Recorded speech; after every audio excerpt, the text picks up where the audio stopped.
Okay, so the first step, I've got my 8 live needles on a double pointed needle, and now I'm going to be using a piece of scrap yarn and a second double pointed needle, and I'm going to be picking up stitches along each row down this side of the welt.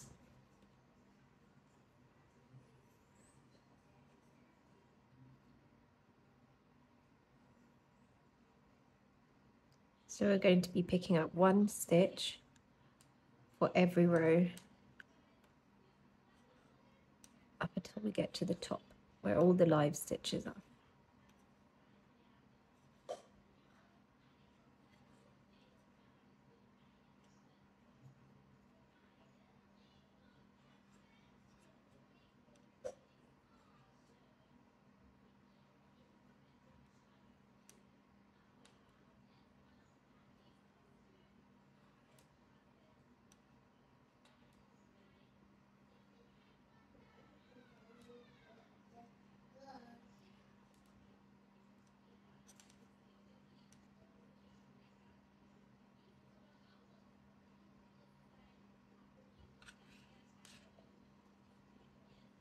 Okay,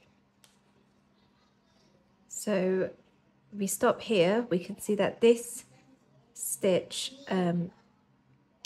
is you can see this one next to it, so we know we have to pick up until the row above the stitch, above the live stitches.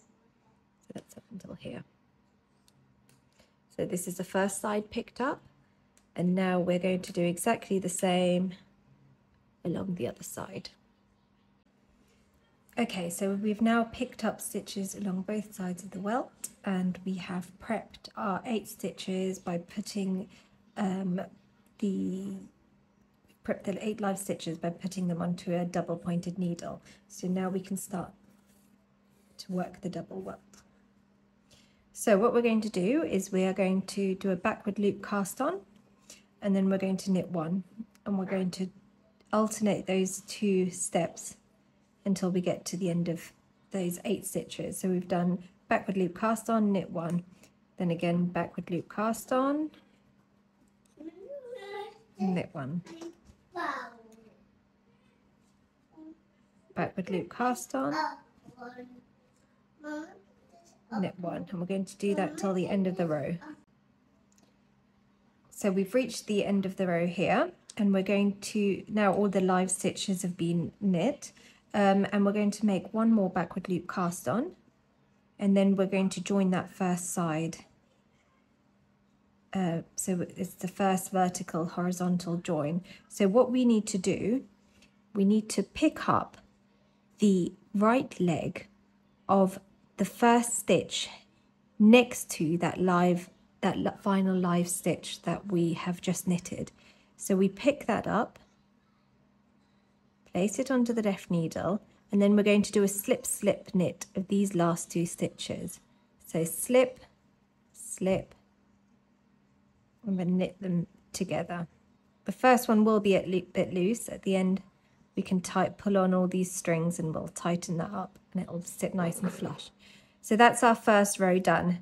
Now we're going to turn that over, and we're going to start establishing the kind of false rib pattern that we'll be following. So we're going to slip that first stitch, and then we're going to knit the next one.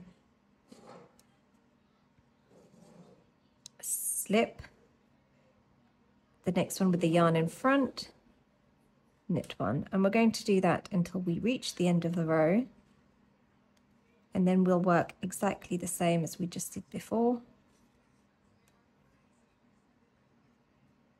Make a slip slip knit.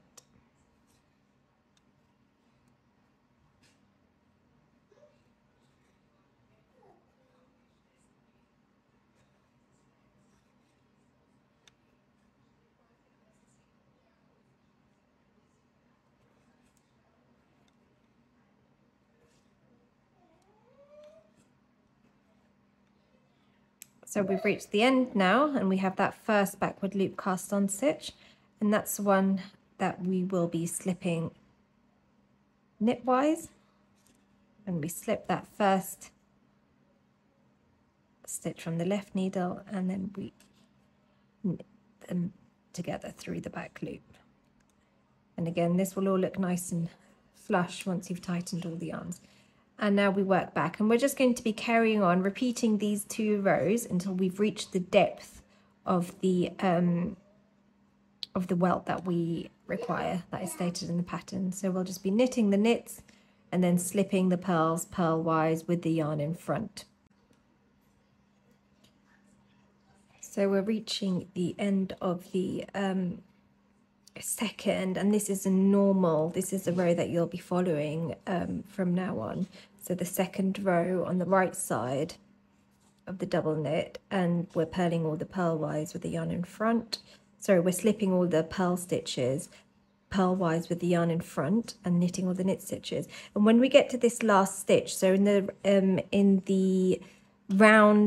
first round, in that setup row, what we did is we lifted up the leg of the stitch and knit it together. So in this one, we just reached the end, we slip that final stitch, and just so as we did on the other side, we slip the first stitch on the needle only, so, and then we knit it together. So that first one where we lifted the leg, that was only the setup row. From now on, we'll just be working until we reach the last knit stitch, and then doing a slip, slip, knit with the first stitch on the pickup needle.